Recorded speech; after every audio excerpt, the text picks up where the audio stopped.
Okay, so we pressed pause and we'll kick off where we left off, which was with a question from Councillor Halliday.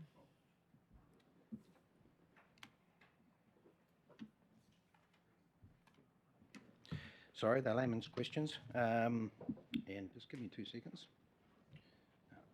First one's in relation to number 50. It's actually exactly what Mark was just talking to around the Resilient and Growth Fund. Number 15, it's 6 on the policy, page 18 of the agenda.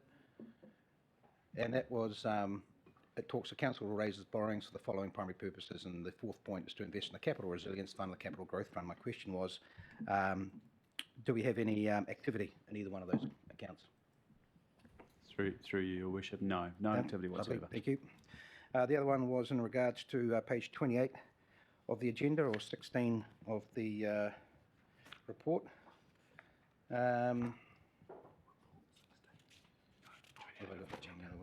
Look, it basically talks to the pre-funding, and we dropped C, which was in relation to pre-funding. Yep. Are we still pre-funding? Yes. Lovely, thank you. That's yes. The recommendation is we're limiting ourselves to pre-funding 18 months, up to 18 months in advance. The recommendation is to continue to pre-fund, to not limit ourselves to 18 months. Where the market makes it advantageous to pre-fund, to not limit it to 18 months in advance. Okay, that's great. Thank you. Great, thanks, Councillor Halliday. So I'm not seeing any further questions. We did have a presentation that was meant to happen today, but what we're suggesting is that now we're accepting these as a draft. We'll do that at a further workshop or committee meeting. So the Deputy Mayor's worked with Mark on some alternative recommendations or some tweaks to the recommendations today, and I believe Councillor Wilson's happy to move those. Are you happy to second them?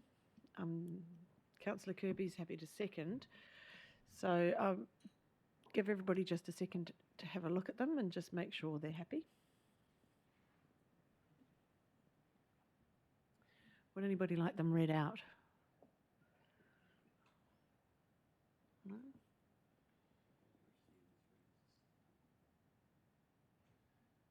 Basically, it makes some 3 adjustments. The first is that we're now releasing this as a draft.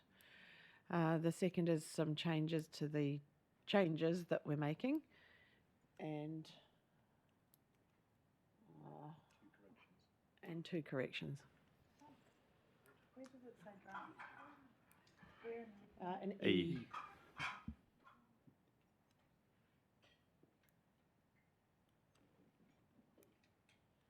Okay. Right of introduction. Yeah, just now that this has the recommendations have been amended, I think going out as draft, it's an acknowledgement of what was discussed earlier about why it needed to be a draft, as opposed to something that we are all completely comfortable with, and I'm sure in fullness of time we will be. But yeah, so in its draft form, it meets the requirements. The LTP is really important to have these supporting documents going alongside them.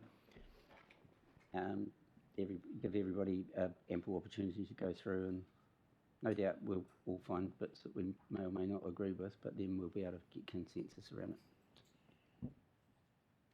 Great. Anybody else want to comment? Okay, so I'll put that to the vote. All in favour, please say aye. Aye. Against?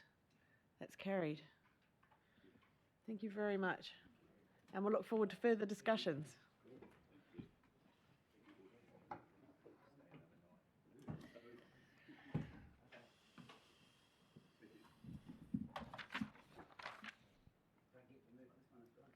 So that brings us to the end of the various documents around the consultation document. And before we move on to the proposed alcohol licensing fees bylaw, I'd just like to clarify something that happened earlier in the meeting, whereby Councillor Cooper left the meeting, but he was online and indicated his support for the motion, but that wasn't communicated to the chair.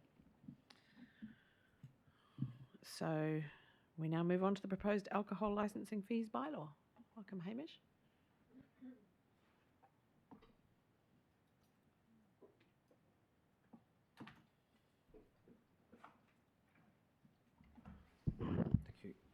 koutou everybody.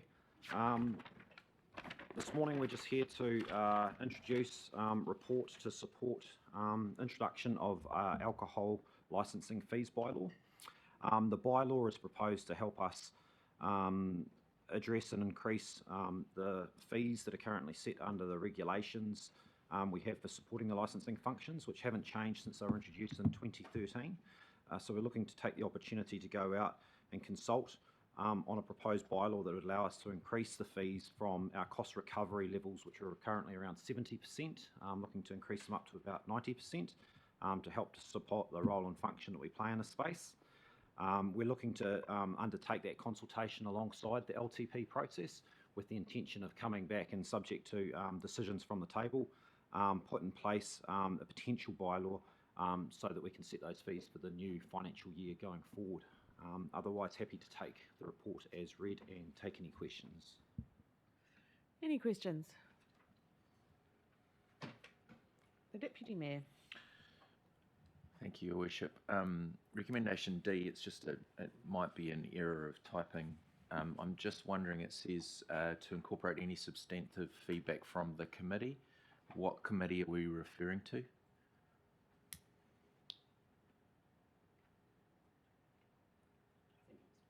Is that meant to be community? I think that should be from today's discussion. The intention of that is just an ability to make editorial changes subject to feedback from today's meeting. I think it's the Committee of Council. Yeah. Is that right? So it should be council rather than committee? Is that what we're talking? Okay, sorry. I just wanted some clarity on that. Thank you. Great, thank you. Does that need, sorry, follow up, does that need a change to the recommendation in terms of wording? I don't know, but. Yeah, we can make that change. Councillor Warwick. Just consulting. And my question is around an email I've had from a publican who is concerned about the fee increase is more about the increase in process, which he believes was more streamlined and now has become more complex. So is that because you've had to increase your process through rules around licensing, or has the process become more complex within council? I think it comes back to currently the fees are set at set fees for undertaking the licensing differences, and they were set in 2013. So since 2013 and when those fees were introduced, we haven't changed our fees at all, yet our overheads and work to support that licensing functions increased over that time.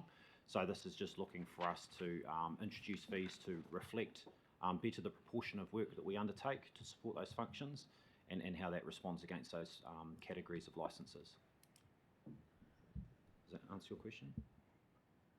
It'd help if we keep our microphones on until we've had the response. So since 2013, the process that you have to go through is more complex, which has increased costs? I mean, obviously from 2013, costs have increased, but how much of that would be down to the process that you now have to follow, or you are following, to enable licensing? To you, Your Worship, without knowing the particular publican or licensee and their business, the letter that went out to them mirrored some of the language in the report that talked about the fact that between the different license categories, the amount that they were being increased changed, and that for the high, medium to high risk, very high risk categories, the jump was quite large, whereas for the lower categories, it was quite a bit smaller. And the reason for that is that those higher categories require more complicated applications, and therefore they take more time and effort and work by the licensing officers. It's not that the requirements have changed, it's just that the nature of those businesses are more complex and their impact in relation to being licenses is more complicated. Does that answer the question? Yeah, if I can, I might forward the email to you guys to give a response that I can give. Is that okay? Sounds good. Yeah. Councillor Coe. Yes, look, I'm just wondering why we are not aiming for 100% cost recovery, and why we would not, we're losing money on this activity. If it was a business, you'd shut it down. Why would we not just immediately move to 100% cost recovery? And I mean, I guess the answer is something along the lines of we need to give people time to adjust, but this is just a harsh reality, and they need to be in a position where they are going to have to be able to afford the fees that are that reflect the costs. So yeah, why the 5-year time frame, and why only 90%? Part of that is a proportional change, recognising and providing some space for those adjustments to be made over time. And the other proportion of why a small element is proposed to continue to be subsidised by ratepayer funding is to recognise the proportion of public good and the activities that we do, and supporting and uptaking and supporting the licensing function more broadly as well, and trying to get that balance right. So I'm just wondering, why do we need to support that licensing function? What's the public good element? I'm not clear on that. The element I understand is by undertaking the reporting and availability, doing the analysis and the enforcement mechanisms that go with it, and having that available for public input through some of the licensing regime process as well. Okay, all right, that's it. Councillor Wilson. Yeah, just actually, I can give a little response to that too. One of the public good part is we don't get any, if there's a hearing required, nobody pays. The applicant doesn't pay for the hearing, we do. So that comes out of that public good portion. So we're acting on the public's behalf at the cost to council. So it's one of the, there's nobody else to pass that cost on to. So you would need to necessarily have a portion of it in there anyway. So no, I don't have any questions. It's an excellent report. I'm going to move it at some point, but if there's more questions, carry on. Yes. I think we've got a couple more questions before you reach that point. Councillor Cooper? I actually think I heard the answer in that last question, but I wasn't quite sure. So in terms, I think this is very good, and I like the mythology of it. But in terms of classifying the type of premises, that weighting, is that based on the harm caused or the compliance post the application, or the complexity of the application, or a combination of all? Can you just explain the mythology of that? For example, supermarket being a weighting of 15. Essentially, there's two weightings that are going on here. One is required and set by regulation, and that are the weightings against which premises are measured in order to put them into a category, and that's the categories from very low up to very high, and they are basically risk-based categories.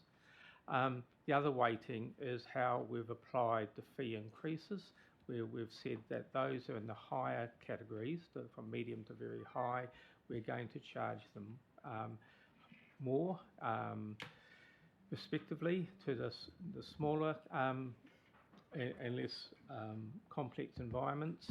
And essentially, even though those weightings look quite large, 60%, etc., and quite large amount of dollars, if you compare them back against the sort of businesses that sit in those categories, then they are very minuscule amounts of money.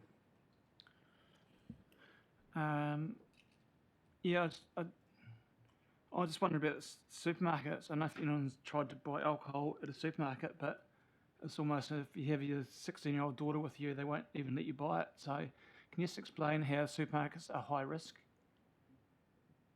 when they've probably got the most control in terms of purchasing?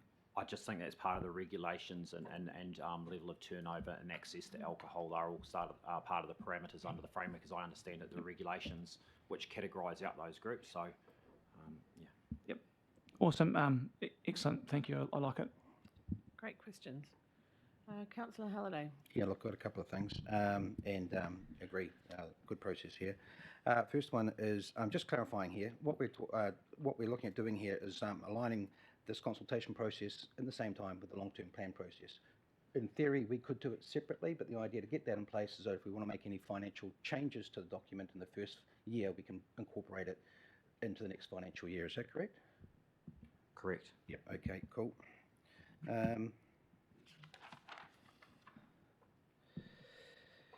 Will this, obviously there's a lot of information going out to the community at the moment. There's 144 licence holders, according to the documentation. Will they be getting letters sent to them in regards to this is going out as such? Correct. We've already given them an initial heads up that this is underway and subject to decisions today, Lovely. and we intend to give them further notification once the consultation material is available. Okay, lovely. Thank you very much.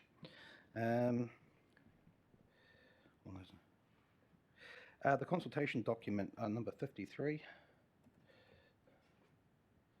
Sorry, bear with me.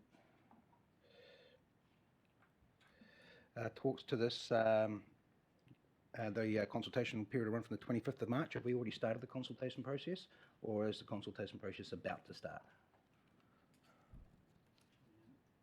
Apologies, that's an error. It's subject to start alongside the LTP, so we'll look to update that. That's just a Lovely, thank you. typo oversight. Sorry. I had a question around the application fee. And sorry, I know I could pick this up through the consultation process, but the application fee, is that a one-off payment with regards to, does it cover the first year? Because the fees after that are annual fees. Did that first fee pick up the first annual fee, if you like? Yeah, that's the initial. Yeah, it's the initial, but does that cover the first 12 months? Yes. It does. Okay, cool. I think there's a one-off licensing fee that occurs Correct. every 3 years, and then there's an annual fee. Oh, it's for 3 years, last 3 years. In addition, that's my understanding, is an application fee is for the 3-year period, and then it comes in to be reviewed and updated again, and then there's an annual fee Lovely. that goes alongside that for each ongoing year as well. I appreciate that, thanks. Also on page 83,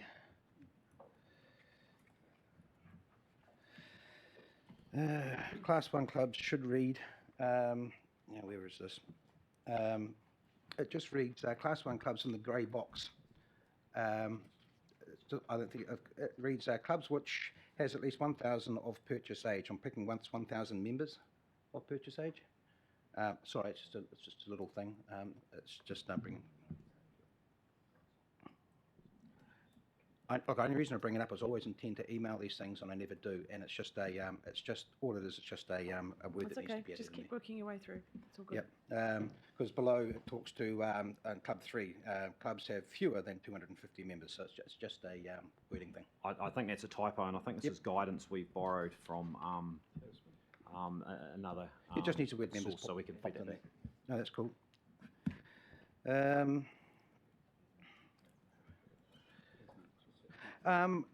The word enforcement holding is used, and it references it. I can't find out what that means, and that's part of the weighting. Talks to enforcement holding. We were talking about weighting before, and enforcement holding adds a lot of points to the weighting system, but I can't find out anything. It references section 288 of the legislation, but I could only get up to 254 in the legislation. And I couldn't Google it. I just couldn't find out what that actually means, because my concern is that all the numbers here are quite low. But then if you get a point one notice of enforcement holding, that gives 10 points. That knocks you quite significantly up the rate. So there's a very specific definition of what it means under the licensing regime and process. But at a very simple level, it's where and how enforcement action might have been taken against you for a breach of one of your conditions or rules. So that's where that point system comes from. If there is an interpretation, it might be an idea to include it in there because I found it quite hard to find out what that was, and I know the Sale of Liquor Act as such. So it's just a flag at the moment. If that could be added in.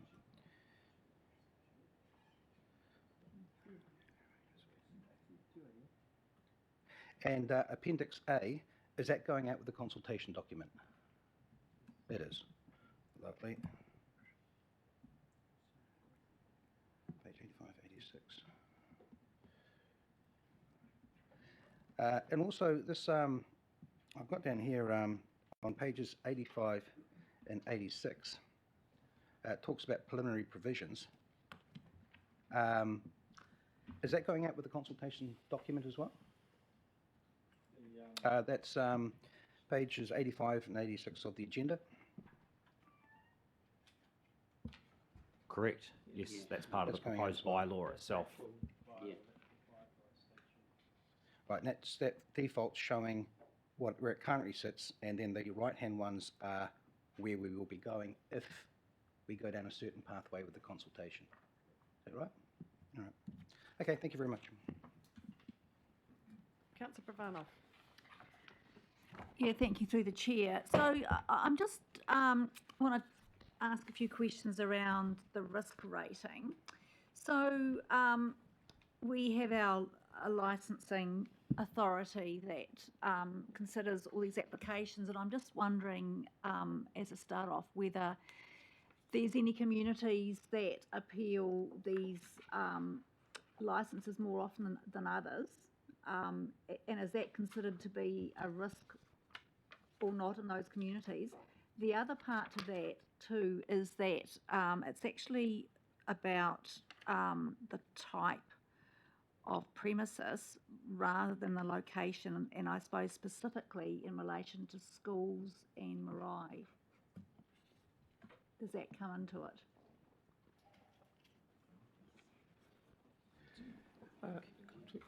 To you, Your Worship, the risk rating is set by government, so we don't have any control over Right. that.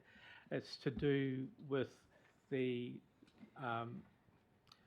potential for alcohol-related harm, and that's really what it's focused around. So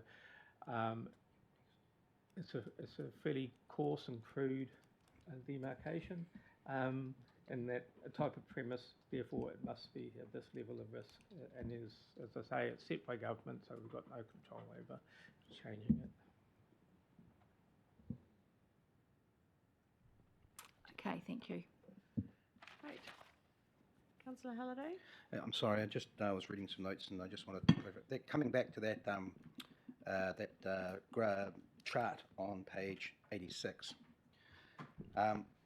My concern was it reads as if this is already in place. Table below are the fees payable to council for application fees, annual relicensing fees and special licence fees for functions undertaken by council. Yet that's actually what we're going out to consult on. The document itself is attached as an appendix to the main consultation document, which talks about the proposed bylaw being attached at the back, so that provides that context to it, and this is kind of, as it were, the verbatim bylaw that would come into play subject to further changes based on feedback and final decisions. So it's actually showing what they would get in the future if there's no changes. So it's explained and goes alongside the context inside the actual consultation document itself. All right. Okay, thank you. So moved by Councillor Wilson, seconded Councillor Halliday. Oh. I think he put up his hand. Or we, yeah. So right of introduction. Yeah, I will speak to this briefly. The consultation. It's a consultation document, right? For a starter, so that's what it's doing. It will be. It's kind of targeted consultation, so it's going to the industry specifically, but then it will go broader, obviously, to the public. It would be important to note that this is not something that you vote on. it's a consultation document. So this may well be one of those documents where there is significant feedback saying, no, don't do anything, keep prices as they were at 2012, because that's who you're most likely to get feedback from industry, including the one that you got this morning. So just to point that out, the council had an opportunity in 2017 to adjust the prices, which would have made this a softer process, but they didn't do that at the time. So this is all about agreeing to consult, going to the public. There are a lot of costs that council bear in this area. There are other areas that are going to be more and more contentious as times go by, just in terms of council needing to claw back more. For instance, internet sales are going to become an increasing part of this industry. People are going to get home deliveries. The supermarkets are already doing it. There's some individual liquor stores that are doing it. There's some issues in and around that the DLCs will need to give consideration to. Apart from that, there wasn't anything else that I had any issues with at all. I think this really encapsulates everything that needs to be in there. I can't imagine any licensee looking for more clarity. It's all there. It should be noted too that in terms of licensees, we've got 144 licensees, but there are, in addition to that, probably somewhere between another 100 and 200 people who get licenses, and they're managers' licenses. And those managers' licenses aren't affected by this. So it's worth noting that, because a lot of people, including publicans, might think, oh, there's going to be, because the onus is usually on the publican to pay that. So if they employ 5 people who have got managers' licenses and they need to be renewed, or get the initial license and then renewed every 3 years, that there isn't an increased cost to that, because that's covered by a different piece of legislation. Just worth noting, yeah. But and also noting the change to recommendation D. Great. Councillor Halliday. Yeah, just supporting Nigel's or Councillor Wilson's views in this space. Obviously, this hasn't been updated for quite a while, so it's a piece of work that needs to be done. We're talking about cost, the costs that council have to pay. This is one that is recoverable in an industry that should be able to pay for it. I do take Councillor Wilson's point with regards to managers' licenses side of things, though, because my own personal experience, some publicans might pay for it, but a lot of the time it tends to be the individual that does, and it's sort of part of their process of getting a job in that industry, if you like. So we want, from a health or a proper managing perspective, we want to be encouraging people to do that. We want people to be doing it properly as there as well. But no, I think reiterating, it's a consultation document. I've got a few things I'd like to discuss in part of that process, but we'll wait till that information comes back and we'll discuss it then and look forward to that conversation. Be very interested to see what comes back, but pretty sure I know what's going to. Any further comments? Right of reply? Waived? I'll put that. All in favour, please say aye. Aye. Against? That's carried. Thank you, Chris and Hamish. Good work. So we now move on to item 10.4, rates remission for land protected for natural or cultural conservation purposes.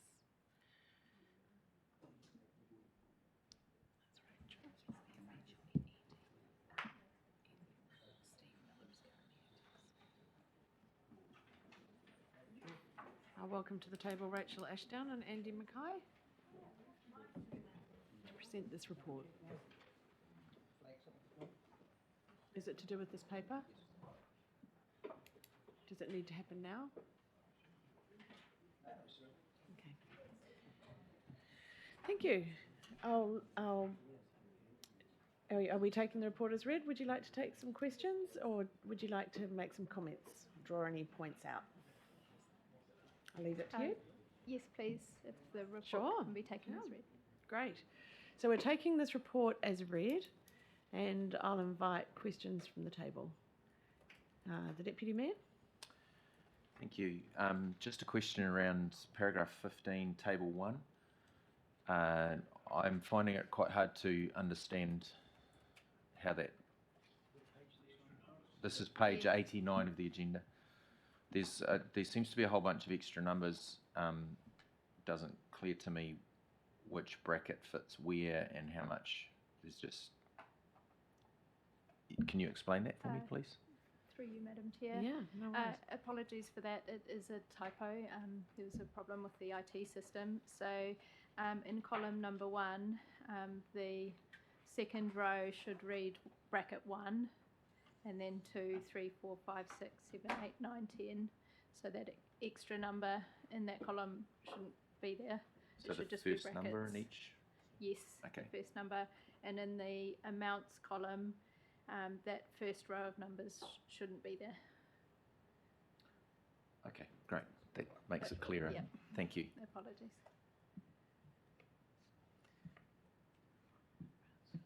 Right. Yep, we're still with the Deputy Mayor. If we could have his microphone, please. Thank Okay, you. so I note then out of that paragraph 17, there's a property that's been moved from bracket 2 to bracket 3.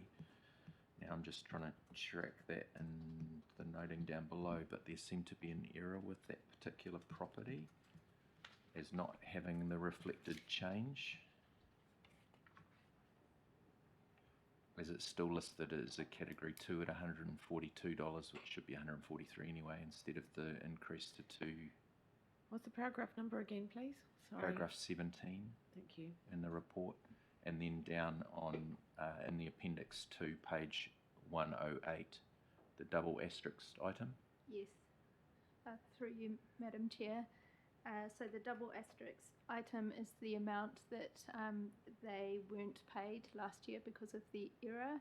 And in the row above that, that's the correct banding for this year. So that's their rate remission for this year. Okay, great. That makes that clearer for me. I was wondering why there were 2 there, so that's cool. Thank you. Impressive pickup there. Councillor Pravanov. Yeah, thank you. I'm just wondering, in relation to the actual policy, which I know is going to go out to consultation, if a person had a stream and they wanted to plant riparian strips and pay for fencing or the plants, is that possible through this this process? Yes, it is. Through you, Madam Chair. Just Yeah. answer the questions, it's all good. Yes, it is. We would ask the property owner to prepare a restoration management plan as part of their application for a remission. So in terms of that restoration management plan, is there a template that goes with the application for this? Yes, I'm able to assist Right, property okay. owners with that. Okay, thank you. Councillor Halliday. Thank you, through you, Madam Chair. It's actually more of a question more for management than officers as such, no disrespect. The report talks to this being great, good piece of work to support with regards to financial for people doing great things. But I did note that we haven't used the full budget. The full budget being $46,112 exclusive of GST, and we've allocated $33,208 inclusive of GST. And I'm sorry, that did my head in trying to work those figures out last night. But I would like to get some direction here. I'd like to know whether we're able to actually allocate the rest of that budget proportionately to the 108, I think it was, people that put applications in for this, so the entire budget's used. If it's being used for good purpose, I'd like to see it used for good purpose. Is that possible to be done at all? And I have a motion here that I've prepared in relation to that. Sorry, could you repeat what you're after, please? There's a difference of around $12,000–13,000 in the budget that's not allocated because with the current structure, there are certain limitations with regards to what can be allocated to each application, depending on how much land you have, etc., etc. So it's undersubscribed. It's undersubscribed by over $10,000. And I wanted to know whether we could proportionately allocate that difference to the people that have made the applications, so that the full budget is used. You talked to me about this ahead of time. I wasn't aware that you were referring to the rates remission. I think probably I'll pass this to Mark, because it's actually a financial question, because this is rates remission. Would we need to adjust the policy to change the amount that we remit, or what's the story? Thank you, Your Worship. So I think number 21 is the query. So we've gone from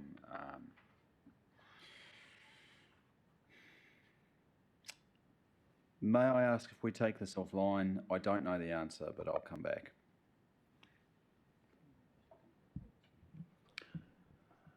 What are the recommend?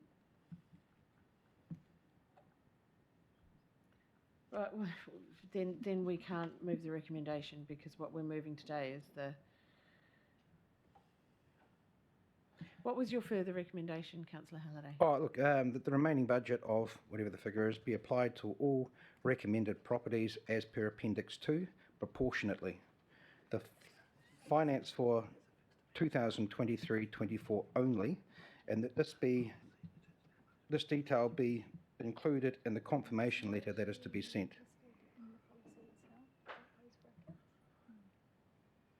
I would think that we could certainly approve the grants as they stand. If this was needed to be looked into a bit more, potentially maybe at the next meeting, if we were to add this recommendation in, the budget will still be there, and it gives officers the opportunity to look to whether that's doable or not. There's no further paper. This is us deciding on the rates remissions today. So we'll just pause for 5 minutes. Just don't leave your seats, but we'll just pause for 5 minutes while we have a little chat about the implications of that, because I want to finalise this today. I don't want to leave it hanging. In fact, we need to finalise it today. We're just staying where we are for 5 minutes. So we're adjourning for 5 minutes, but don't move. Know whether they had a whole lot of people declined or didn't make it, or that was, they basically, it'd be like any rates